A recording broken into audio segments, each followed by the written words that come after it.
कुल्लू नफ्सिन ज़ाइक़ातुल मौत। क्या तुम भूल गए हो कि हर नफ्स को मौत का मज़ा चखना है? अगर तुम हक को नहीं समझते, मौत तो कहीं भी हो आकर रहेगी। कान हैं सुनते नहीं, आंखें हैं देखते नहीं, दिल है लेकिन सोचते नहीं, तो तुम चौपायों की मानिंद नहीं हो, जानवरों की मानिंद नहीं हो, बल्कि उनके से गए गुजरे हो, क्योंकि वो भी समझ जाते हैं, तुम नहीं समझते हो। एक किस्सा सुना हुआ है जिसका मतलब सच्चा है, मे बी वो कहानी सच्ची ना हो, लेकिन उसका जो मफहूम निकलता है, मोरल, वो बहुत रियल है। हज़रत ईसा अलैहिस्सलाम अपने हवारियों के साथ, दोस्तों के साथ कहीं जा रहे थे, तो रास्ते में देखा कि ऊँटों का एक ग्रोह जा रहा है, काफिला जा रहा है ऊँटों का, और एक ऊँट जो यंग सा था थोड़ा बड़ा, दूसरों को तंग कर रहा है, कहीं टक्कर मार रहा है, कहीं बाजू से तंग कर रहा है, कहीं पाँव से टांग मारने की कोशिश कर रहा है, जैसे बच्चे भी शरारत करते हैं। रिसेस में सुबह स्कूल टाइम भी ऐसा अक्सर देखने को मिलता है, तो वैसे ही वो शरारतें कर रहा है। तो हज़रत ईसा अलैहिस्सलाम को ख्याल आया, तो उन्होंने उस ऊँट को जाके पकड़ा और उसके कान में कुछ कहा और अपने रास्ते पे वापस लौट आए। हवारी कहते हैं कि हमने देखा कि वो ऊँट बड़ा ही लाइन में लग के सुकून से चलने लगा। अब ये शॉकिंग था, कैसा क्या हुआ, कैसा क्या कह दिया हज़रत ईसा अलैहिस्सलाम ने कि वो इतना फर्माबरदार होकर चलने लगा अपने सफ़र पे। तो दोस्तों ने पूछा हज़रत ईसा अलैहिस्सलाम से कि ए ईसा, आपने ऐसा क्या कहा? तो हज़रत ईसा अलैहिस्सलाम ने कहा कि मैंने इससे कहा कुल्लू नफ्सिन ज़ाइक़ातुल मौत। क्या तुम भूल गए हो कि हर नफ्स को मौत का मज़ा चखना है? अगर एक ऊँट को ये बात समझ आ सकती है, तो हमें समझने में क्यों दिक्कत आ रही है? क्योंकि हमें बताया गया है सूरह अल-अराफ आयत नंबर 179 कुरान पाक में कि अगर तुम हक को नहीं समझते, कान हैं सुनते नहीं, आंखें हैं देखते नहीं, दिल है लेकिन सोचते नहीं, तो तुम चौपायों की मानिंद नहीं हो, जानवरों की मानिंद नहीं हो, बल्कि उनके से गए गुजरे हो, क्योंकि वो भी समझ जाते हैं, तुम नहीं समझते हो। तो मौत तो कहीं भी हो आकर रहेगी। सूरह मोमिनून में आया है ना कि तुम कहीं भी हो, मौत तुम्हें आकर रहेगी। हम एक गलत फहमी में मुब्तला हैं कि वक्त मिलेगा तौबा करने का, वक्त मिलेगा सारी चीज़ें ठीक करने का, वक्त मिलेगा हम ये कर लेंगे वो कर लेंगे। वो जैसे दोस्तों में बैठे, एक दिन मजाक में मैंने कहा कि कोई अगर नमाज मिस कर रहा है तो नहीं कर सकते, तो किसी ने शुगलन मजाहिया तौर पर बात की कि यार हम ना अभी एज यंग चल रही है, जब हम 50 क्रॉस करेंगे ना, ये तुम्हारा भाई दाढ़ी रख लेगा, 5 वक्त की नमाज पढ़ेगा, मस्जिद में ही रहेगा, हज करके आएगा, एक्सेट्रा एक्सेट्रा। 2 पॉइंट्स हैं मेरे यहाँ पे जो रिक्वेस्ट के तौर पे आपके आगे पेश करना चाहता हूँ। पहला, क्या गारंटी है कि तब तक ज़िंदा रहेंगे? मेरा एक बेस्ट फ्रेंड था, सब जानते हैं जो मुझे जानते हैं कि उनके साथ क्या हुआ कि कॉर्नर पे खड़े थे, गली की बातचीत कर रहे थे आपस में। ईद के कुछ दिन बाद उनका निकाह था और ईद की छुट्टियों की ही बात है कि कॉर्नर पे खड़े बातें कर रहे हैं अपने दोस्तों से, कहीं और झड़प हुई है, 2 लोग कहीं लड़ पड़े हैं, किसी ने गन निकाली है और फायर किया है। वो बेचारा खड़ा कहीं बात कर रहा है किसी दोस्त से, और मेरा बेस्ट फ्रेंड था इसलिए मैं पूरा किस्सा जानता हूँ। वहाँ से फायर आके इसके यहाँ पे लगा और मेरे दोस्त की वहीं डेथ हो गई। और ये मेरे साथ रियल में हुआ है, ये कोई गप कहानी नहीं है। उसको तो टाइम नहीं मिला। कितनी उम्र होगी उसकी? 23-24 होगी अप्रोक्सीमेटली। 7-8 साल गुजर गए इस बात को। तो किस्सा याद रह गया कहीं, उसने मेरी नन्ही सी जान पे कहीं अपना गहरा असर छोड़ दिया कि मेरे माइंड में ये बात मतलब मुंजमद हो गई, पक्की हो गई, पत्थर की तरह, लकीर की तरह, कि कोई पता नहीं है। सच है कि सुबह उठना है कि नहीं पता, लेकिन इसको फील करना बड़ा ज़रूरी है। सिर्फ बात कर देना काफ़ी नहीं, इसको महसूस करना है कि हम सब ने मरना है एक दिन, हम सबको हिसाब देना पड़ना है अल्लाह के यहाँ एक दफ़ा पेश होके। मोमिन को शायद ये लगता है, इंसान को ये लगता है कि टाइम मिलेगा, गारंटी क्या है भाई? और दूसरी बात, कुरान पाक में सूरतुल बकरा के मफहूम में, अल्लाह कमी बेशी माफ़ करे, कुछ यूँ आया है कि मोमिन अगर तुम्हें पता लग जाए कि अब तुम मरने वाले हो, मैं मफहूम में बात कर रहा हूँ अपनी ज़ुबान में, एग्जैक्ट तर्जमा तो नहीं बोल सकते, इतनी ज़रूरत नहीं है मेरी, मैं बस उसका हवाला और मफहूम बयान कर रहा हूँ शायद। अगर तुम्हें मालूम हो जाए कि अब तुम मरने वाले हो और अब तुमने तौबा की, जैसे अक्सर लोगों को सुनने को मिलता है ना, किसी को कैंसर हो गया तो उसने अपनी पूरी जायदाद अल्लाह की राह में खर्च कर दी, किसी को पता लगा कि मैं चंद दिन का मेहमान हूँ तो उसने अपनी सारी की सारी जायदाद, अपनी सारी चीज़ें अल्लाह की राह में लगानी शुरू कर दी। तो ये नहीं कि वो बुरा काम है, अच्छा काम है, लेकिन इस आयत को ज़रा समझिए यहाँ कि अगर तुम्हें मालूम हो जाए, इल्म हो जाए कि अब तुम मरने वाले हो और तुमने अब तौबा की, तो गोया तुम्हारी कोई तौबा नहीं। थोड़ी सी सख्त बात है, समझिए इस बात को कि मैं ताकत रखता हूँ गुनाह करने की, अवेलेबल है गुनाह, मैं कर सकता हूँ, किसी को पता नहीं चलेगा, लेकिन महज इसलिए नहीं कर रहा कि अल्लाह को पता लगेगा, अल्लाह के यहाँ पकड़ होगी, जवाब देना पड़ेगा। ये पॉइंट है अल्लाह ताला जी का, कि ये नहीं कि जब तब पछताए तो गया जब चिड़िया चुग गई खेत, कि मुझे ज़िंदगी में मौका ही नहीं मिला गुनाह करने का और मैं कहूँ मैं बहुत नेक हूँ, मैंने कभी कोई गुनाह नहीं किया। सर मौका नहीं ना मिला, मौका मिलता और ना करते, फिर आप कहते, फिर दम था आपकी बात में। तो आप कहीं भी हो, मौत तो आपको आकर रहेगी। वो एक बुजुर्ग थे, बाजार में बैठे थे, सदा लगा रहे थे। बादशाह के दिनों की बात है, जब बादशाह के दौर होते थे ना, बड़ी प्यारी सी बात है ये। तो वो सदा क्या लगा रहे हैं, लोगो सुन लो सुलह कर लो, ए लोगो सुन लो सुलह कर लो। तो बादशाह सलामत गुजर रहे थे। बादशाह ने देखा लेकिन कुछ समझ नहीं पाए, चुप रहे। कुछ दिन गुजरे तो एक दिन क्या देखा कि वही बुजुर्ग, कोई नेक आदमी होंगे अल्लाह के, कब्रिस्तान के करीब कहीं कॉर्नर में बैठे थे और ऊंची ऊंची लगे थे, या खुदा सुन ले, या अल्लाह सुन ले, सुलह कर ले, वगैरह वगैरह। तो बादशाह ने ना उस दिन जाके पूछ ही लिया, नहीं रहा गया, कि बुजुर्गों क्या कर रहे हो आप? उस दिन आप बाजार में बैठे लगे थे, आज आप कब्रिस्तान के कॉर्नर में बैठे लगे हो, चक्कर क्या है? कहते उस दिन मैं लोगों को पुकार रहा था कि अल्लाह की सदा आ रही है, सुलह कर लो, माफ़ी मांग लो उससे, तौबा कर लो, लेकिन कुछ सुन नहीं रहा था, राहगीर गुजर रहे थे। आज वो सब लोग मर चुके हैं, कई उनमें से, और इस कब्रिस्तान में दफन हैं, और आज ये सुलह करना चाहते हैं लेकिन अल्लाह सुलह नहीं करना चाहता। आज ये चाहते हैं कि अल्लाह की तरफ हम मुड़ जाएं, अल्लाह से माफ़ी मांग लें, लेकिन ये मुमकिन नहीं रहा क्योंकि ये वक्त से पीछे रह गए हैं, वक्त गुजर चुका है। आखिरी सांस तक आपके पास टाइम है अल्लाह से माफ़ी मांगने का, सच्चे दिल से तौबा करने का कि या खुदा हाँ होगी गलती। देखिए तौबा की पहली शर्त ये है कि फील कीजिए मेरी गलती है।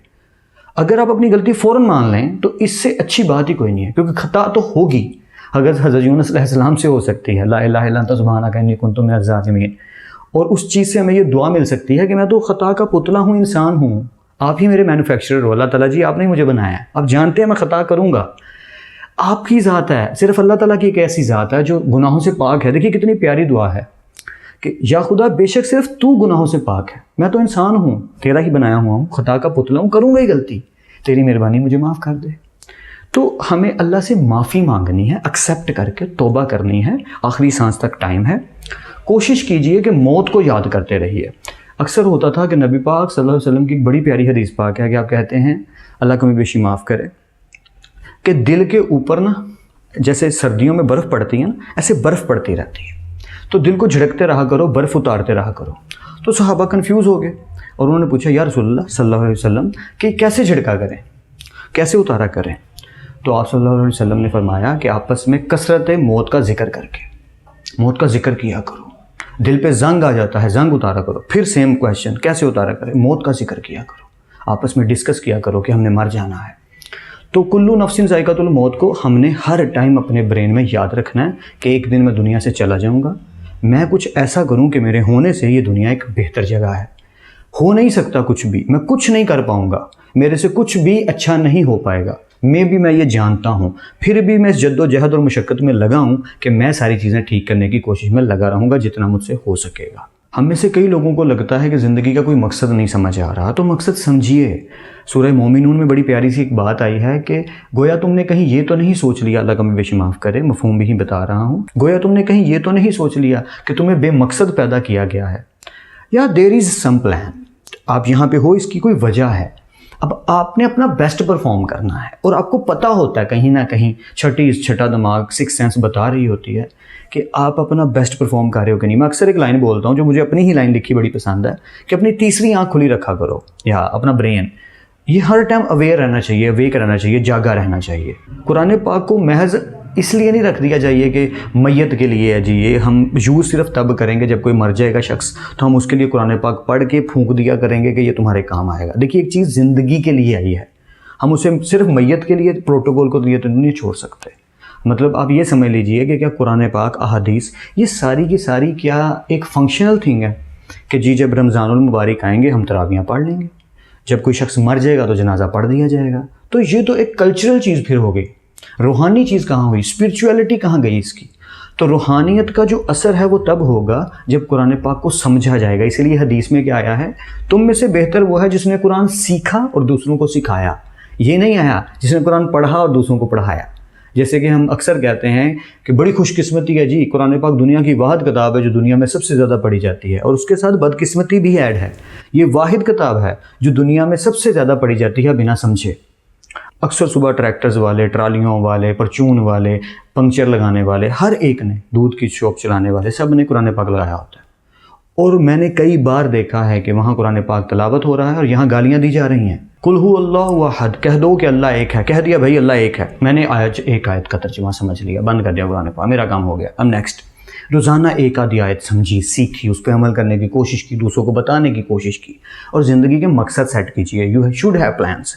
आपने कुछ ना कुछ ज़िंदगी में करना है, फिर ही मरना है, कोशिश में लगे रहना है। देखिए 5 सवाल हैं जो हर ज़ीरू से क़यामत के दिन पूछे जाने हैं। डॉक्टर इसहार अहमद साहब की क्या बात, हमारे टीचर हैं, जिस अंदाज में वो बताते हैं काइंडली ज़रूर सुनिएगा। मैं सिर्फ अपने टूटे फूटे लफ्ज़ों में बता देता हूँ। ज़िंदगी का पहला सवाल आखिरत में क़यामत के दिन जो पूछा जाना है, ज़िंदगी का मकसद क्या था।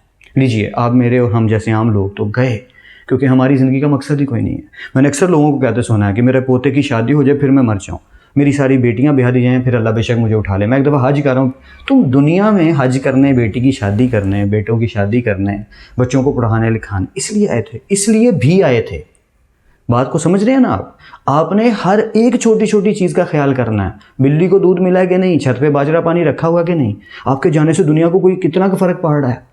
वैसे तो दुनिया को कोई फ़र्क नहीं पड़ता, मैं आज चला जाऊं कोई फ़र्क नहीं पड़ेगा, कल मेरे जो करीबी लोग हैं कुछ दिन तक रोते रहेंगे, सोग मनाएंगे, फिर वापस सारा कुछ बैलेंस में आने लग जाएगा, ज़िंदगियां नॉर्मल हो जाएंगी। हाँ, उन लोगों को बहुत फ़र्क पड़ेगा जो मेरे बहुत करीब हैं, लेकिन दुनिया को कोई फ़र्क नहीं पड़ेगा। लेकिन मेरी दुनिया को फ़र्क पड़ना चाहिए। चेक करने का तरीका ये कि मैं कुछ अच्छा करने की कोशिश में लगाऊं कि नहीं। तो ज़िंदगी का मकसद है अल्लाह की रस्सी को मजबूती से थामे रखना, कुरान पाक, और जो अहकामात अल्लाह ने आपसे डिमांड किए हैं उन्हें पूरा करने में जुटे रहना और ये करते हुए मरना। आई थिंक सो कि मेरी ज़िंदगी का मकसद जो मैं आपको बताना चाह रहा हूँ, या हम सब की ज़िंदगी का जो मकसद है, जो कुरान पाक हमें बताना चाह रहा है, मैं उसको बयां करने में थोड़ा सा कामयाब हो पा रहा हूँ कि हमने सारे एलिमेंट्स को देखना है, सिर्फ एक को नहीं। ज़िंदगी का मकसद क्या था? दूसरा सवाल, डेंजरस क्वेश्चन, जवानी कहाँ गुजारी। हालांकि वो भी ज़िंदगी का हिस्सा है, लेकिन अल्लाह ताला ने उस क्वेश्चन को डिफरेंट कर दिया, क्योंकि जवानी में क्या होता है, ताकत होती है, इंसान एड़ी मार के चलता है, कुव्वत अपना इजहार चाहती है, जैसे डॉक्टर इसहार अहमद साहब कहते हैं, कुव्वत अपना इजहार चाहती है कि हम इंसान को इंसान नहीं समझते, बड़ी बदतमीज़ी से बात करते हैं, रोब आता, आकड़ आती, अपने आप की पड़ी होती, वक्त वक्त के बाद शीशा देख कर गुजरते हैं, कैसा दिख रहा हूँ मैं, मैंने पहना क्या हुआ है, मैंने खाना क्या, मुझे ये नहीं पसंद। तो वो सारे एलिमेंट्स जिनको चेक किया जा रहा है इंसान के अंदर, जो नेगेटिविटी फैला सकते हैं, बढ़ा सकते हैं, वो जवानी में ही फूटते हैं। उनके अंकुर जवानी में ही दबा दिए जाएँ तो अच्छा है। नफ्स पे कंट्रोल होना चाहिए, ख्वाहिशात को नहीं मारना, ख्वाहिशात को कंट्रोल करना है। समझ रहे हैं ना? I think so. ओके, सो ज़िंदगी का मकसद क्या था? जवानी कहाँ गुजारी, कमाया कहाँ से, हलाल कमाया कि हराम कमाया? हलाल कमाया जी, बहुत ज़्यादा हलाल कमाया जी। खर्च कहाँ किया? चौथा सवाल, कमा तो हलाल लिया, क्या फहाशी और बेईमानी की चीज़ों पे तो नहीं खर्च कर दिया, बदतमीज़ियों और हराम चीज़ों में तो नहीं खर्च कर दिया? खर्च भी हलाल जगह ही होना चाहिए। और 5वां सवाल, literally telling you, in 4 question से मैं डरता हूँ, लेकिन थोड़ा सा कम डर लगता है मुझे कि ज़िंदगी का मकसद क्या है, जवानी कहाँ गुजार रहा हूँ, कमा कहाँ से रहा हूँ, खर्च कहाँ कर रहा हूँ, फोकस रहता है थोड़ा थोड़ा, लेकिन मुझे सबसे ज़्यादा डर इस 5वें सवाल से लगता है, और मैं वही शेयर करना चाह रहा हूँ आपसे। मौत का ख्याल बार बार आते हुए भी ये 5वां सवाल तंग करता है मुझे। आपका इल्म निकाल के क़यामत के दिन सामने खड़ा कर दिया जाएगा और पूछा जाएगा, ये सब मालूम था तुम्हें? जी या रसूलल्लाह, अल्लाह ताला जी फरिश्तों, ये सब मालूम था, अमल क्यों नहीं किया? अब यहाँ पे एक पॉइंट राइज होता है जो मैं आपसे शेयर करके वीडियो को क्लोज करना चाहूँगा, एंड माजरत मैंने आपका टाइम ज़्यादा ले लिया, कि अगर अक्सर लोग मुझे कहते हैं, जब भी बैठक बैठी होती है, लोग बैठे होते हैं, बातचीत होती है, दोस्तों में बैठे होते हैं, कि यार कुछ लोग जो रेडी चलाते हैं, जो रिक्शा चलाते हैं, जो मजदूर तबका, इनको बेचारों को तो नॉलेज ही नहीं है, तो इनका तो हिसाब ही नहीं होना चाहिए, इनको तो पता ही कुछ नहीं है। तो मैं एक सादी सी बात पूछता हूँ, ये अक्सर लोगों के साथ होता है, कोई लोग दरबार पे जा रहे हैं, हिंदू जो है मंदिर पे जा रहा है, ईसाई जो है चर्च में जा रहे हैं, या इस तरह के जितने भी लोग, ठीक है, मुसलमान मस्जिद में जा रहे हैं, दरबारों पे भी तो जाते हैं। इन सब से मेरा क्वेश्चन है, आपको रियलिटी नहीं पता? जी हमें रियलिटी नहीं पता, क्योंकि हम मजदूर तबका लोग हैं, गरीब लोग हैं, हमें ज़्यादा नॉलेज नहीं है। आप उसी परचून वाले गरीब आदमी से, उसी रिक्शा चलाने वाले गरीब आदमी से, उसी मजदूर गरीब आदमी से जाके उनकी फील्ड से रिलेटेड क्वेश्चन पूछो। परचून वाले से पूछो कि चावलों की पहचान कैसे होगी, वो उसकी जड़ बता देगा। रिक्शा चलाने वाले को रिश्तों का इतना नॉलेज होगा कि किसकी बेटी, किसकी भाई और किसकी अंकल के क्या रिलेशन चल रहे हैं, सब मालूम होगा। बारीकियों का पता होगा इन लोगों को, इतना नॉलेज है, इतनी दनाई है। तो दीन की दफ़ा क्या हुआ, अल्लाह की दफ़ा क्या हुआ, ज़िंदगी को समझने की दफ़ा क्या हुआ, अमल करने की दफ़ा क्या हुआ? उस दफ़ा आंखें बंद कर ली। ये बिल्कुल उस आशिक़ रसूल वाला काम है। आशिक़ रसूल की डेफिनेशन अक्सर क्लास में मैं देता होता हूँ कि हमारे यहाँ आशिक़ रसूल उन्हें कहते हैं जिन्होंने शॉर्टकट पकड़ा है जन्नत कमाने का। किसी से सुन लिया इन्होंने कि यार हम ज़िंदगी में नबी पाक सल्लल्लाहु अलैहि वसल्लम के बताए हुए अहकामात पे अमल तो नहीं कर पाएंगे, it's a quite tough thing for us, hard work करना पड़ेगा, जद्दोजहद करनी पड़ेगी, अपने नफ्स को मारना पड़ेगा। तो क्या करते हैं, एक शॉर्टकट पकड़ते हैं, सीधा अल्लाह की राह में देते हैं जान और सीधा जन्नत का टिकट कटाते हैं। ऐसा मुमकिन नहीं है।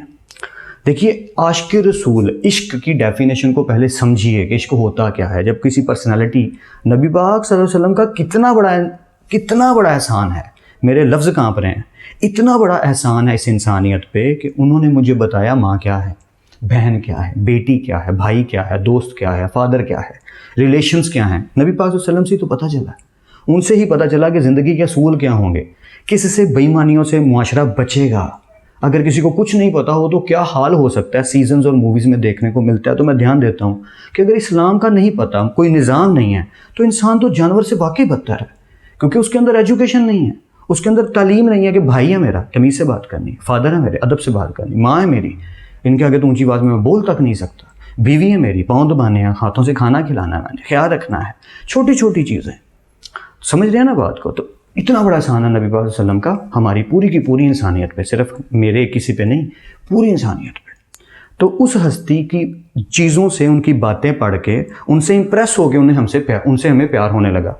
प्यार इतना बढ़ गया कि मैं उन्हें पढ़ते पढ़ते उनकी मोहब्बत में मुब्तला हो गया। अब वो चीज़ मुझ पर इतनी हावी हो गई कि मेरा दिल चाहने लगा कि मैं नबी पाक सल्लल्लाहु अलैहि वसल्लम के जैसा होने लगूं।